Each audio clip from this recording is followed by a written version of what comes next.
Olá, meu nome é Renata, eu sou professora de Física e estou aqui para ajudar vocês a terem êxito na prova do Enem.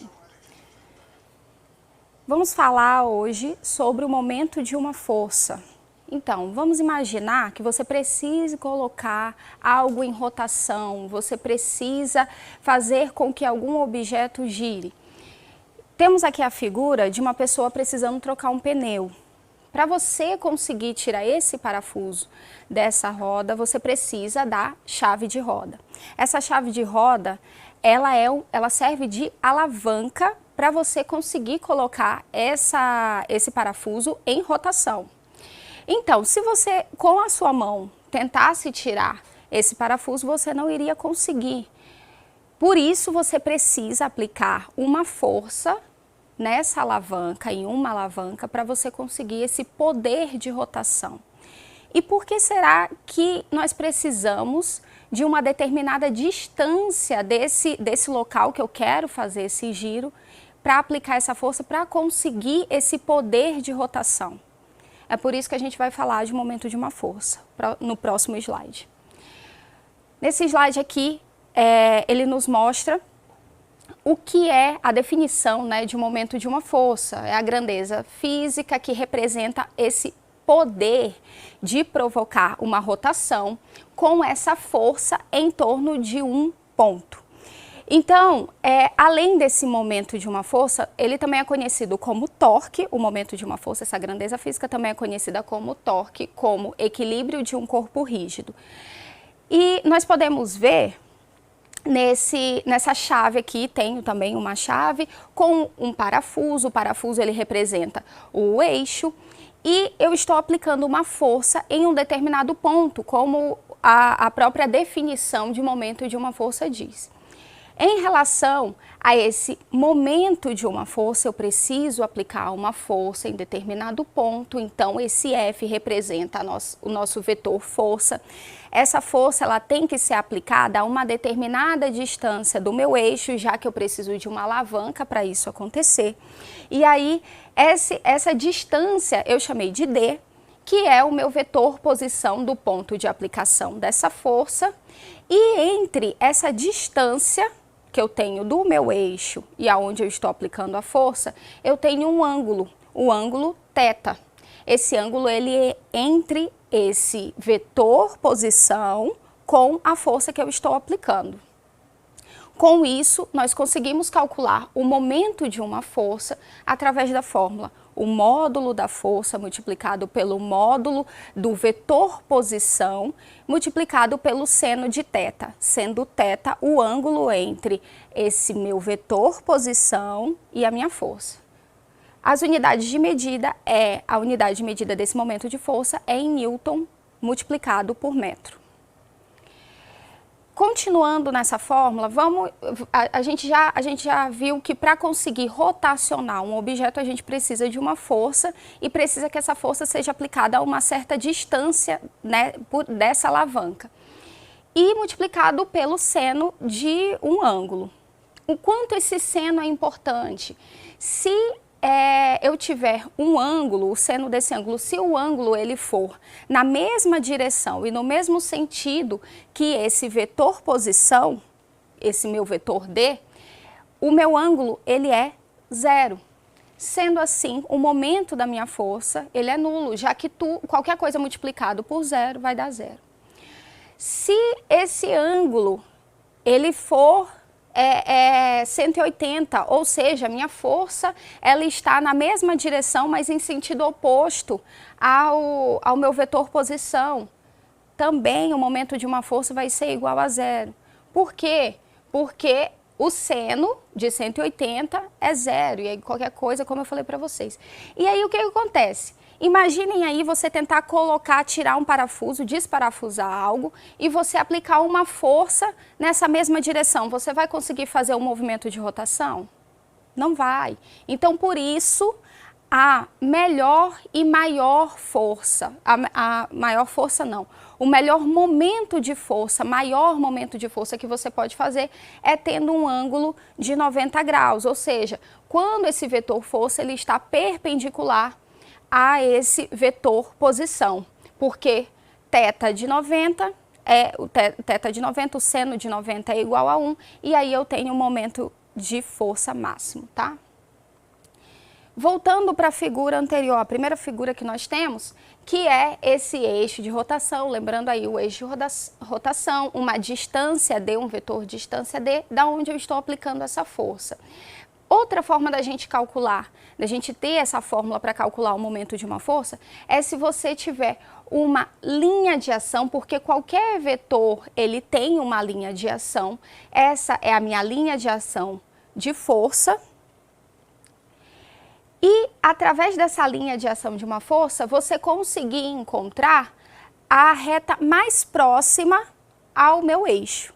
Quando eu tenho essa reta mais próxima ao meu eixo, eu encontro o meu braço de alavanca.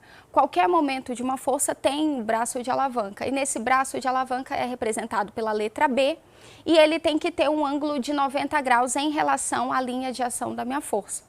Sendo assim, nós temos um triângulo retângulo, né? Um triângulo retângulo, eu tenho o ângulo θ externo, que vai ser igual ao meu ângulo θ interno.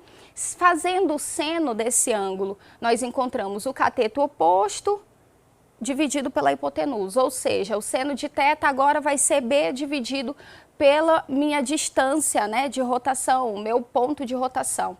Substituindo esse seno na fórmula que nós temos essa distância dividido por ela.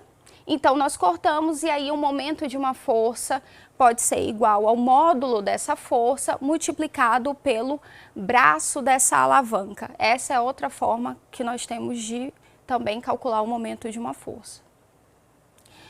Agora a gente vai falar sobre o sentido, né? O sentido desse momento de uma força, porque também isso também é importante. Os dois sentidos que nós temos é no sentido horário e o sentido anti-horário. Lembrando sempre que o sentido horário é o mesmo sentido que o relógio faz. Então, se eu preciso, né, identificar uma força, para onde essa força está se direcionando, ela está no sentido horário.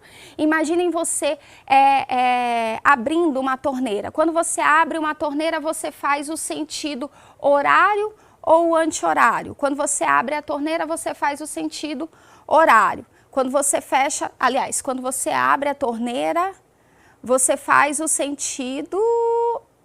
Quando você fecha a torneira, você faz o sentido horário. Quando você abre a torneira, você faz o sentido anti-horário. E é por isso, por essa relação, é que você tem que o sentido anti-horário, ele é usualmente, a conversão, né, dele, que ele é o positivo, é o momento de uma força, esse sentido anti-horário, ele é positivo.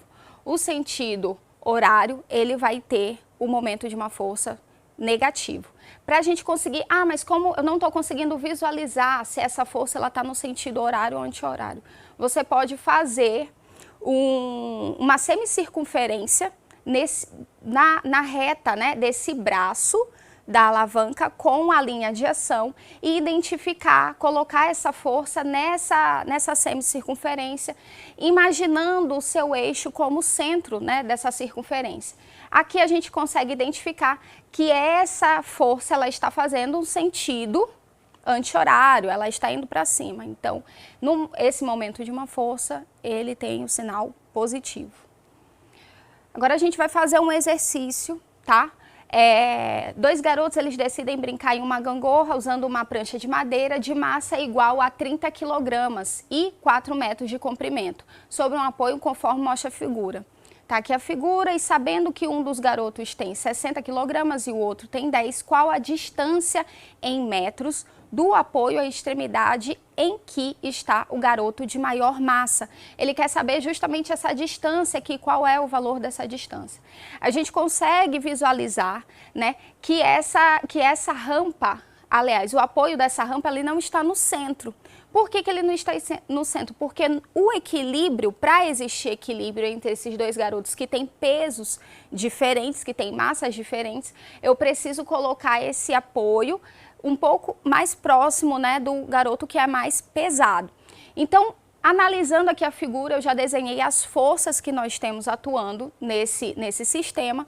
Nós temos a força peso do primeiro garoto, temos a força peso da madeira e temos a força peso do menino, que é mais pesado. Entre elas também aqui, por que esse peso P? Esse peso P é o peso da madeira, tá? Que eu fiz. Esse peso P da madeira, ele fica realmente no centro. Por quê? Porque quando essa barra ela vai rotacionar, o garoto e grande parte da madeira vai o quê? Vai auxiliar essa descida. Já quando é para ele descer na gangorra, vai ter só o peso dele. E aí eu quero essa distância, justamente essa aqui. Se eles estão em equilíbrio, o momento de uma força nesse sistema, né, ele tem que ser a soma, né, no caso deles, aliás, a soma não, a subtração deles tem que ser igual a zero. Então, eu botei que o momento de uma força do movimento anti-horário tem que ser igual ao movimento horário. E aí, o movimento anti-horário, qual vai ser? Fazendo aqui a circunferência, quem é que está indo a favor do relógio? É esse garoto aqui que está descendo, né? Que tem essa força situada para cá. Quem está no movimento anti-horário? O relógio ele faz o quê? Ele faz esse movimento. Então, o sentido anti-horário é quem está indo ao contrário. Tá aqui o movimento anti-horário, então eu tenho o momento tanto do garoto mais leve quanto da barra. E aí, substituindo esses valores, sabendo que o momento de uma força, ele vai ser igual à força multiplicado pela distância que eu tenho em relação a esse eixo que está fixo, eu faço essa soma. Lembrando aqui que o seno vai ser o seno de 90, por isso que a gente acabou não colocando aqui. Substituindo aí os valores, nós temos que x vai ser igual a 1 metro. A alternativa correta é a letra A. Próxima questão. Agora, essa questão aqui, ela fala sobre o equilíbrio desse passarinho. Lembrando aí que o momento de uma força também é igual também é conhecido como equilíbrio de um corpo rígido. Se ele é conhecido como equilíbrio de um corpo rígido, por isso que nós precisamos sempre estar identificando aí qual é o equilíbrio da figura, desenhar o equilíbrio dessa figura. Então, para manter-se em equilíbrio em tronco de uma árvore vertical, um pica-pau ele agarra-se pelos pés, puxando-se contra o tronco e apoia sobre ele sua cauda, constituída de penas muito rígidas. Está apoiado aqui, conforme mostra a figura. No esquema impresso na folha de resposta, que é essa figura aqui, estão indicadas as direções das forças dos pés. T, a força do pé, e na cauda C, né, a força da cauda do pica-pau, que passa pelo seu centro de massa, o centro de massa, e a distância da extremidade da cauda ao centro de massa do pica-pau, que tem 1 newton de peso. Então, o peso ele está situado aqui nesse centro de massa, ok? Aí a letra A ele pede para a gente calcular o momento das forças, né, da força P e da força C em relação ao ponto O. O ponto é o onde tem a minha cauda, né? Em relação a esse ponto O, indicado no esquema impresso na folha. Então, vamos para o outro slide. Eu desenhei aqui onde está essa força-peso, identifiquei onde está essa força-peso, identifiquei que eu tenho uma distância do ponto O até essa força-peso, tá? Eu tenho uma distância, porque essa força-peso ela também pode estar situada aqui. Então, eu tenho uma determinada distância, formando assim um triângulo reto. Se eu tenho um triângulo reto, esse meu ângulo externo ele vai ser igual ao ângulo interno lá, e eu consigo encontrar essa distância D, que é a distância que eu tenho do meu braço, pensando aí no braço de alavanca, em relação ao meu ponto, que é o meu ponto, que é o meu eixo, né, que é o rotacional. Então, o seno de 30 vai ser o cateto oposto, que é D, dividido pela hipotenusa, que é essa distância de 16 centímetros. Ela é encontrada também aqui. Substituindo aí os valores, nós temos que D é igual a 8 centímetros. Ok, agora o momento de uma força dessa força P, já que eu já tenho em relação a O, né? Tendo O como eixo. Em relação ao O, a minha força peso vai ser multiplicada por essa distância que ele está desse eixo, multiplicado pelo seno de 90, já que o ângulo aqui é reto entre eles, né? Então, substituindo os valores, o momento de uma força P em relação ao ponto O vai ser igual a 8 newtons centímetros. Reparem que eu não transferi os centímetros para metros. Eu ainda coloquei. E o momento de uma força no C. O momento de uma força no C. O momento de uma força da força C, ele está exatamente no ponto O. Eu tenho uma distância em relação a ela? Não. A minha distância, então, é zero. Se a minha distância é zero, tudo que multiplica por zero vai ser igual a zero. Então, o momento de uma força de C em relação ao Ozinho vai ser igual a zero. Ela é nula. Pode voltar um pouquinho, por favor? A letra B, ele pede para a gente falar sobre a expressão, escreva a expressão para o momento da força T em relação ao ponto O e determine o módulo dessa força. Isso. E aí ele pede para a gente identificar qual o valor da força T. A força T, ela está aqui, mas ela em relação ao meu centro de massa, a gente também pode colocar essa força T nessa posição aqui. E analisando aí se ela está no sentido horário ou anti-horário, é só a gente fazer aquela semicircunferência, indicando sempre o ponto O como centro, né? Já que eu quero fazer a força, o momento de uma força, né, de T em relação a O, eu identifico aí o ponto O como o meu eixo. Analisando isso aqui, dá para ver que ela está no sentido, né, horário, ó, essa força T, ela está vindo. Se ela está no sentido horário, ela vai ser negativa. O momento de uma força, a distância entre esse ponto O é os 16 centímetros, então substituir aí a força, esse momento de uma força vai ser 16T. Já ele pede para a gente identificar qual é o valor dessa força T, qual é o valor dela. Lembrando que isso aqui, nós estamos em equilíbrio. Se nós estamos em equilíbrio, a soma de todos esses momentos vai ser igual a zero. Então, o momento da força T vai ser a soma do momento da força do peso com a soma do momento da força em C. Isso tudo igual a zero. Substituindo os valores, a gente já sabe o momento da força em C, já sabe o momento de uma força em P. Já temos aqui os valores. O momento de uma força de T, a gente já calculou também. Substituindo aí, nós encontramos a força T igual a 0,5 newtons. Lembrando, a força T é a patinha do passarinho. Na letra C, ele pede assim: determine o módulo da força C na cauda do pica-pau. Ele quer a força, o valor dessa força C. A gente já sabe que o momento em relação a O é zero, mas ele quer o momento de uma força. O momento de uma força a gente pode analisar tirando esse triângulo, né? Analisando esse triângulo, nós continuamos tendo essa força T. Temos a força peso aqui, podemos pegar essa força peso e colocar do outro lado, porque uma relação vetorial, a gente consegue fazer isso. E em C, ela continua aqui tendo um ângulo, né, de 30 graus entre, né, a hipotenusa e o lado C, a força C. A gente consegue com o cosseno, né? Cosseno de 30 vai ser igual ao meu cateto adjacente dividido pela hipotenusa. Substituindo aí os valores, a gente tem que a força C ela é igual a 0,86 newtons. Pessoal, é isso. Eu espero ter ajudado vocês. Eu vou chamar aqui agora o professor Joel, que é professor também de física, para nos falar um pouco mais sobre força. Muito obrigado, professora Renata. De nada. Um abraço. Continuando esse assunto de forças, e por que continuar esse assunto de forças? Quando a gente analisa as questões do Enem, a gente percebe que 50% das questões do Enem versam sobre mecânica. E mecânica é aquele assunto que você estuda no primeiro ano do ensino médio. Como sendo o assunto que você estuda no primeiro ano do ensino médio, é aquele que está mais distante temporalmente de você. Em relação ao tempo, é o mais distante.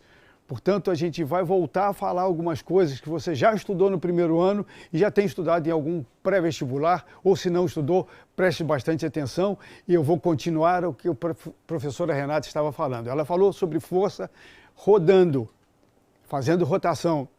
E a gente vai tentar falar sobre alguma coisa sobre força fazendo translação, sem rodar. A força agora não vai rodar. Então, eu coloquei aqui o seguinte: maiores, estão vendo, força e energia. São as matérias de mecânica que mais caem no vestibular. Mecânica é o que mais cai. Mas de mecânica, o que mais cai?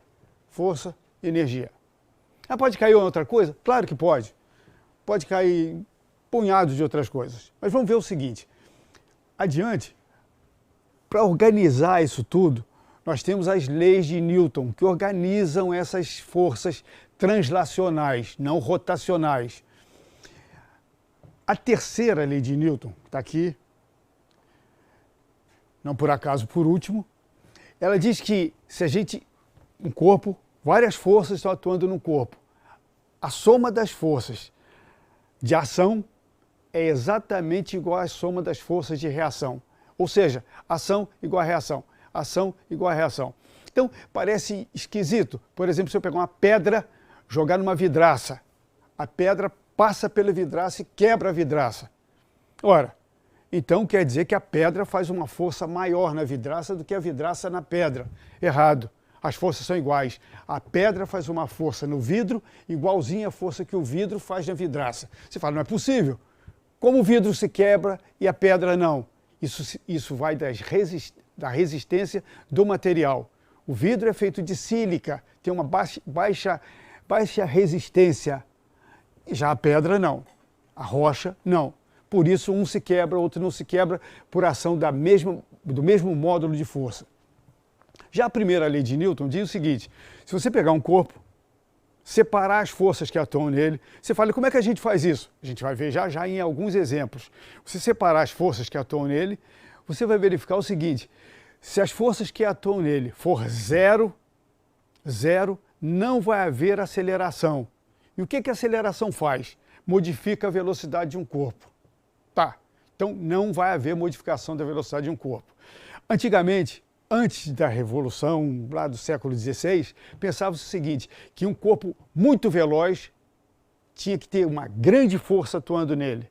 Depois percebeu o seguinte, não é assim que funciona.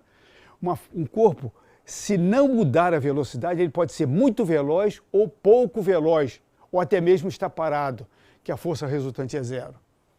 Tá. Agora, se houver força resultante diferente de zero, vai aparecer uma aceleração. Vamos ver como é que a gente faz isso numa questãozinha exemplo. Olha, as forças fundamentais no exemplo 1, podemos passar por exemplo 1. Olha, um corpo de massa 20 kg é puxado para a direita, como mostra a figura 1. Qual o módulo da aceleração ao qual o corpo ficará sujeito? Então tem um corpo puxado por uma força F que vale 10 newtons. Tá legal. A primeira coisa que eu tenho que fazer é tirar o corpo da figura e colocar quais as forças que atuam nele. Isso se chama diagrama de forças. Olha, solução. Fazendo o diagrama de forças no corpo, temos, vamos lá, diagrama de forças. Pá, tem o corpo, tem uma força, que é a força que já apliquei no corpo, e aí vão aparecer outras forças. Essa força peso é a força com que a Terra puxa, o planeta puxa o corpo para o seu centro. Mas ao puxar o corpo para o seu centro, ela aperta o corpo contra o plano. Como aperta o corpo sobre o plano reage para cima. Então a ação e reação estão em corpos, essa aqui é a ação da Terra no corpo, essa é a reação do plano no corpo. Notem que uma não é reação à outra. Isso tem que ficar claro. A reação dessa não foi colocada na figura e a ação desta não foi colocada na figura. Como F é a força resultante, podemos nos valer da segunda lei de Newton. Ó, essa anula essa. Então sobrou essa para a resultante. Ora, se o F é a resultante, F igual a ma, segunda lei de Newton, logo 10 igual a 20 vezes A igual a meio metro por segundo ao quadrado. Mas olha só o que vai aparecer aqui. Pá! Atenção! Normal é sempre perpendicular ao plano de contato. Sempre, sempre, sempre perpendicular. Lá, atenção, peso é sempre vertical para o centro do planeta. Tá, mais uma atenção.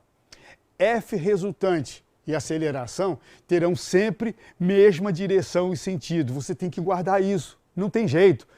E não é difícil de guardar isso, é simples. Vamos para frente. Agora colocamos a mesma questão para fazer de 2 a 5, para mostrar 2 outros corpos.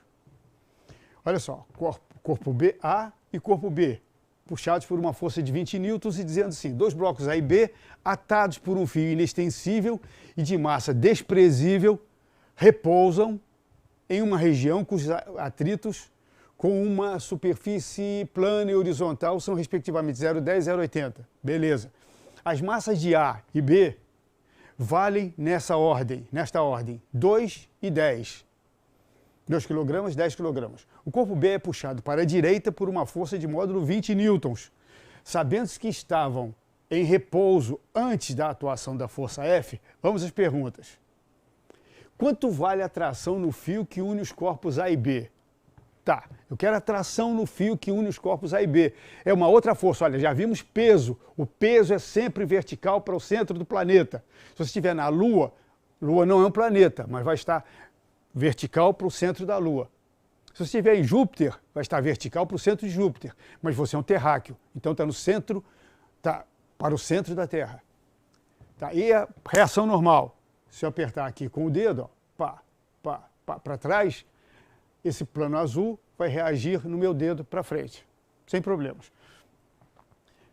Fazendo o diagrama de forças, como fizemos no outro, vamos lá. Agora são 2 corpos, A e B. Corpo A, olha lá, normal de A, peso de A. Peso sempre vertical para baixo, normal perpendicular ao plano. A tração no cabo, tração é uma força sempre ao longo do cabo. Se o cabo está para cá, aqui ó, ligando A e B, então a tração vai estar para cá. E a força de atrito é uma outra força que se opõe ao movimento, se houver movimento. Ah, tá, mas e não há movimento? Não há movimento, mas eu pergunto, há tendência de se mover? Ah, há uma tendênciazinha de se mover. Então o atrito está sempre contra o movimento ou contra a tendência de movimento. Tá, beleza. Então o corpo A está isolado. Isolado com suas forças atuando. Chamamos isso de diagrama de forças. B. Forças atuando. Peso, normal. Tração, força de atrito BP e a força que eu puxei o sistema. Estão as forças todas aí. Olha só, no corpo A eu tenho 4 forças, cima, abaixo, direita e esquerda. Pode muito bem dar 0. No corpo B eu tenho, pode dar resultante 0. Mas será que dá? Vamos para frente. Olha só, aqui mesmo nesse slide. Ó. Calculemos a força de atrito máxima entre o plano, entre A e o plano. Essa aqui, a máxima. Φ Mi vezes N. Vale Mi, coeficiente de atrito, que depende da aspereza. E no fundo, se você estudar isso em alguns livros, raríssimos livros, você vai ver que a força de atrito, no fundo, é uma força eletromagnética. Mas em mecânica a gente vai tomar como sendo a aspereza, a rugosidade das superfícies. Mi, Na. Então a força de atrito entre A e o plano vai ser 2 newtons. 2 newtons. Fazendo a mesma coisa no corpo B. Ó, Φ igual a Mi, estou achando só esse Φ aqui. Mi vezes NB. NB é normal de B. Força normal de B que é igual ao peso de B. Ó. NB é igual ao peso de B. Eu tenho então que a força de atrito entre B e o plano vai ser 80 newtons. Pá. Olha só, com as equações 1 e 2, a gente percebe que a força de atrito nesta questão não atinge o seu valor máximo, valendo somente 20 newtons. Porque se eu puxo para cá, com uma força de 20, e o atrito máximo pode valer 80, ele não vai valer 80, seria uma incoerência física eu puxar para a direita e esse corpo correr para a esquerda. Isso não pode. O máximo que pode acontecer é ele não ir. E é isso que vai acontecer, ele não vai.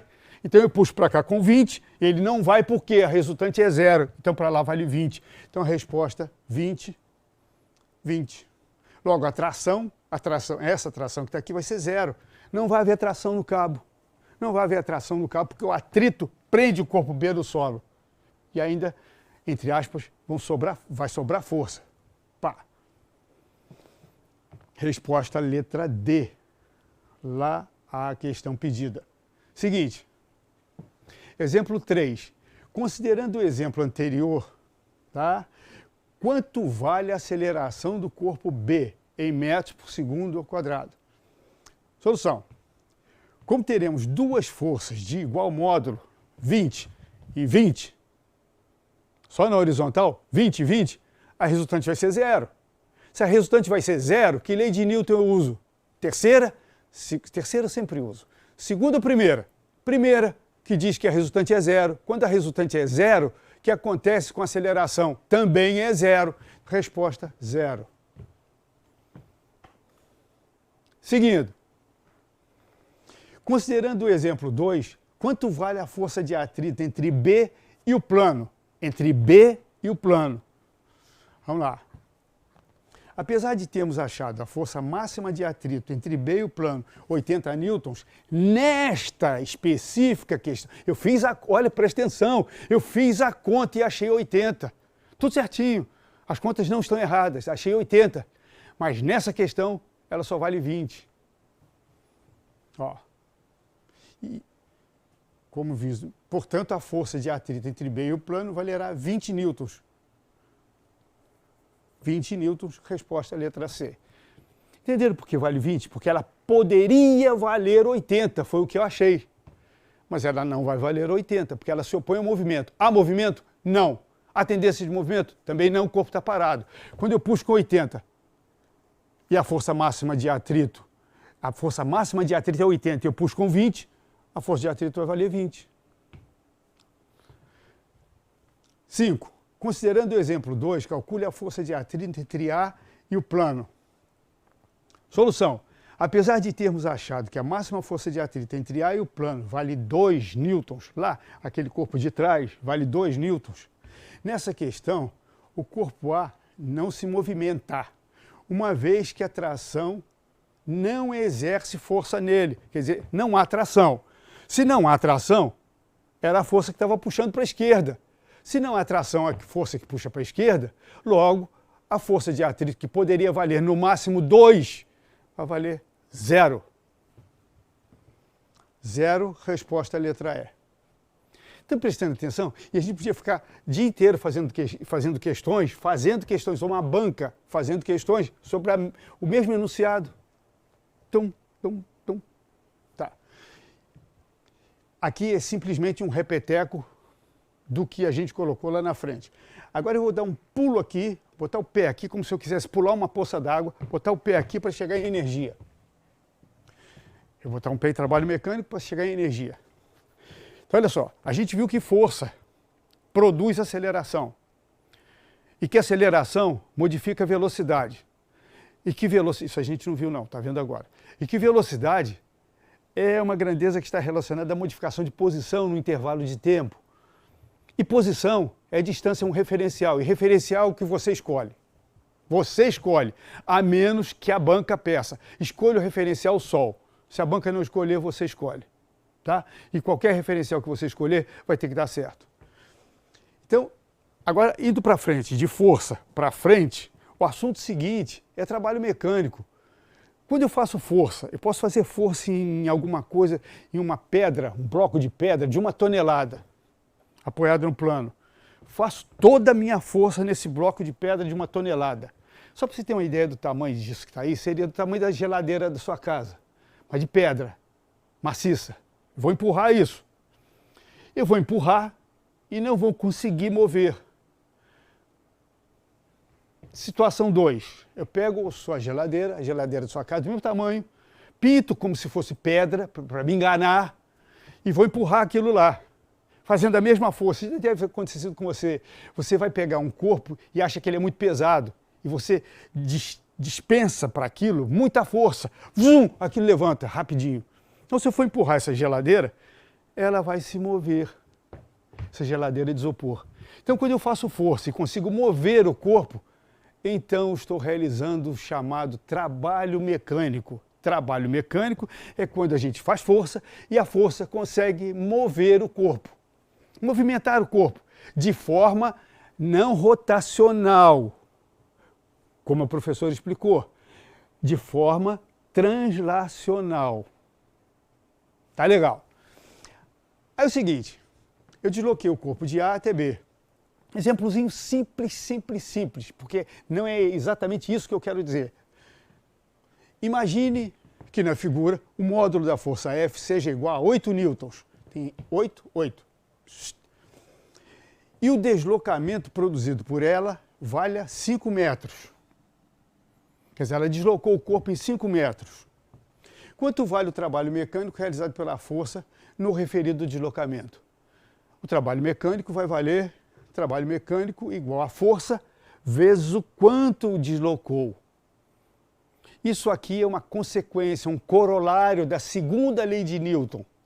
É claro que eu não vou demonstrar isso aqui, mas é simples, de simples demonstração. Tá bem, para diante.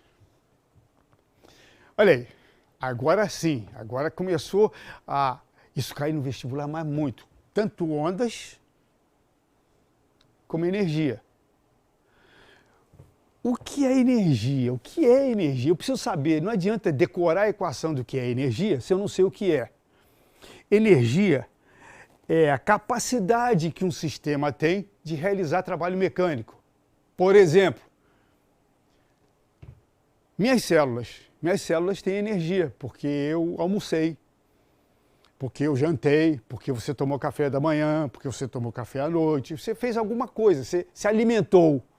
Então, nas células suas, tem as mitocôndrias e lá há o ciclo de Krebs, que transformam energia.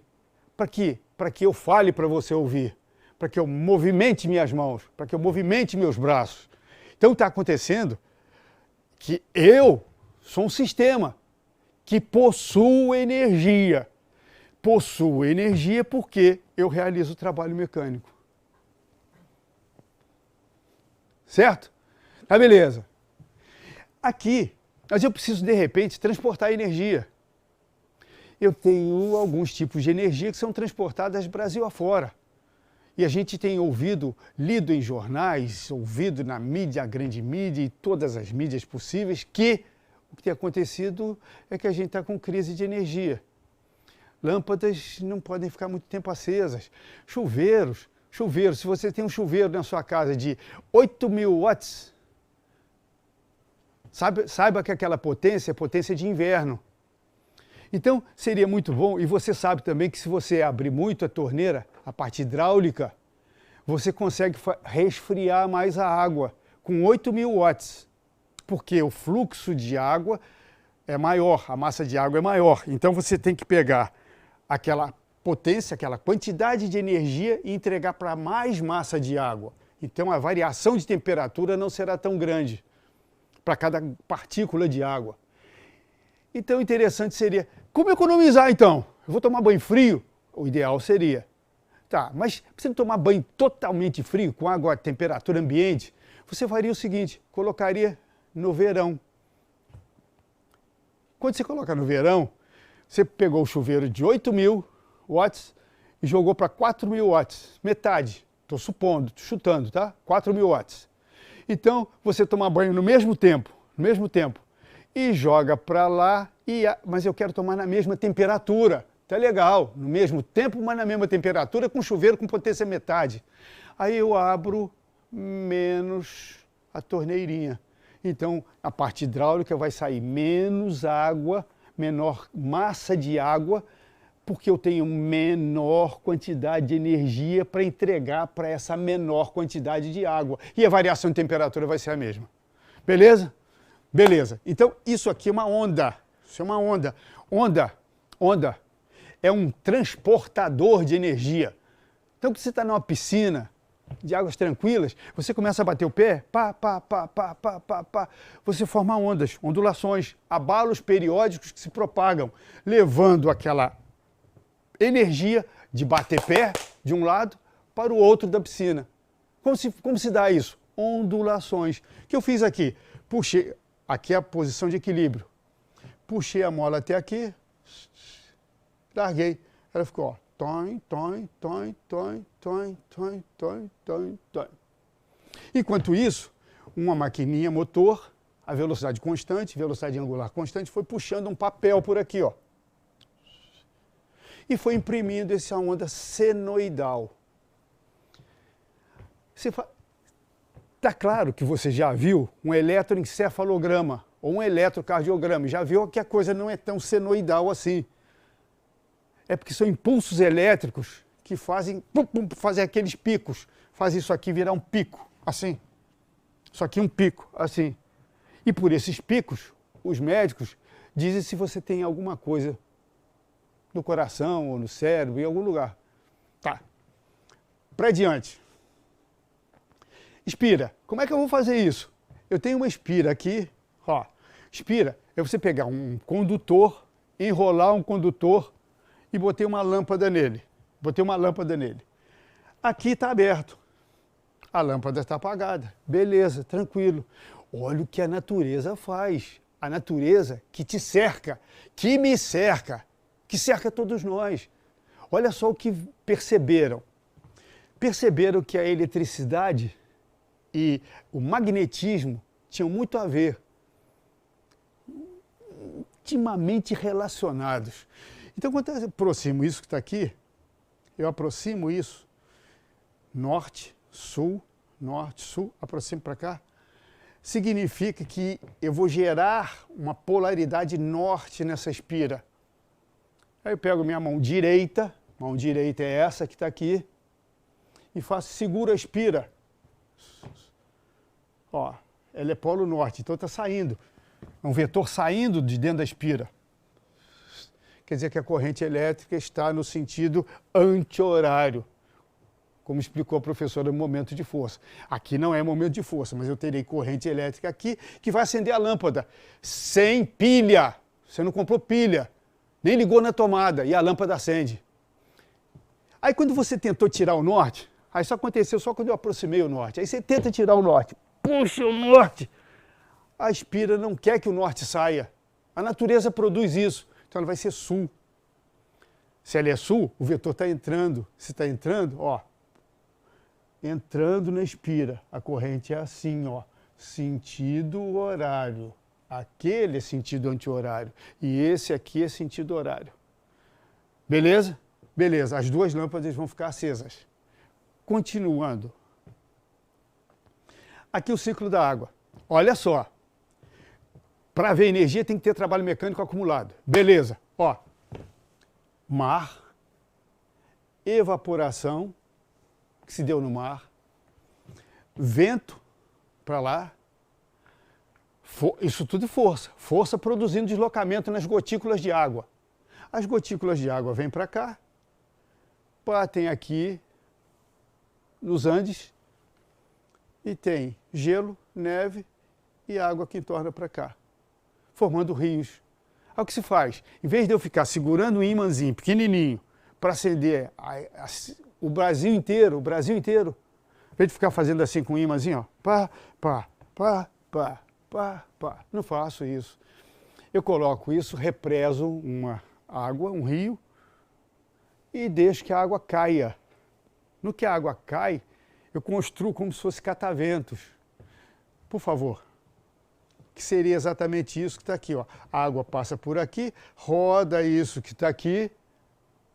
Isso aqui é altíssima frequência, isso aqui é um eixo.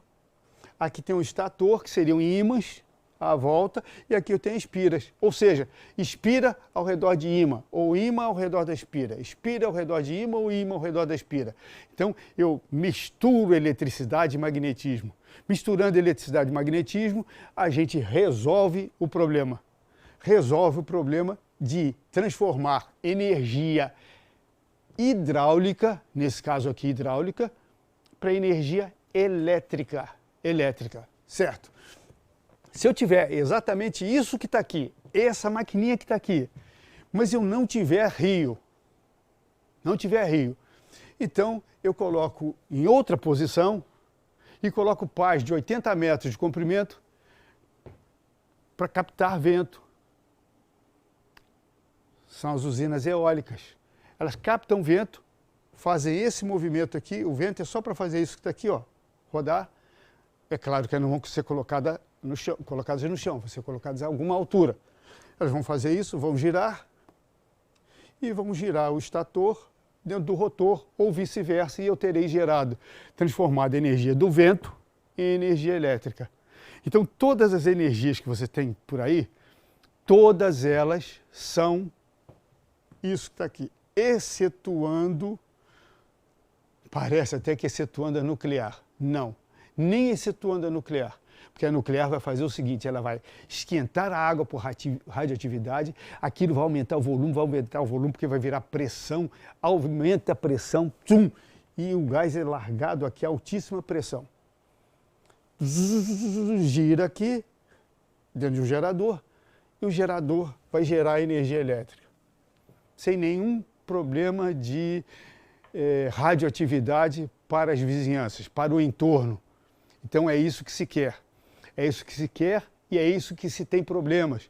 Nós temos 8 bilhões de habitantes no mundo e crescendo. 8 bilhões crescentes, crescendo quase que exponencialmente.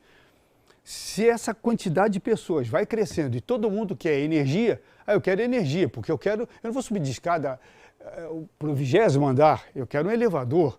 Então você quer energia. Quer energia, você tem que produzir energia. Produzir energia, você tem que construir uma hidrelétrica, uma termoelétrica, uma nuclear, uma usina de qualquer jeito, até que a gente consiga produzir um sol na Terra. Produzir o sol na Terra seria o melhor, que seria a fusão nuclear. Tá? E só para que tenham ideia, já se faz em laboratório a colisão de partícula com antipartícula. Colisão de partícula com antipartícula não sobra lixo, nenhum que faça mal nenhum ao planeta. E toda a massa é transformada em energia. E essa energia você utiliza para o que quiser, para energia elétrica. Sabedores do seguinte, vamos lá. Acho que dá. Energia, trabalho mecânico. Trabalho mecânico, movimenta, energia, trabalho mecânico. Trabalho mecânico, força que produz deslocamento. Força produz aceleração. Aceleração modifica a velocidade. Velocidade, posição, modifica a posição. Posição, distância é um referencial que você escolhe. Então, a mecânica que você tem que se virar nisso que está aí. Providenciar, estudar isso que está aí, porque aqui não está toda a mecânica. Está uma boa parte da mecânica, nisso que a gente colocou. Mas se você estudar isso que está aí, você poderá acertar muitas questões que não acertaria se deixasse isso para lá. Assuntozinho fácil lá do primeiro ano, deixa para lá. É isso aí que vai cair, tá certo? Boa prova para vocês. Excelente prova é o que a gente deseja para vocês. E quando estiverem fazendo prova, eu não posso dizer que vou estar com cada um de vocês, porque nem os conheço pessoalmente. Mas vou torcer para que façam excelente prova. Um abraço.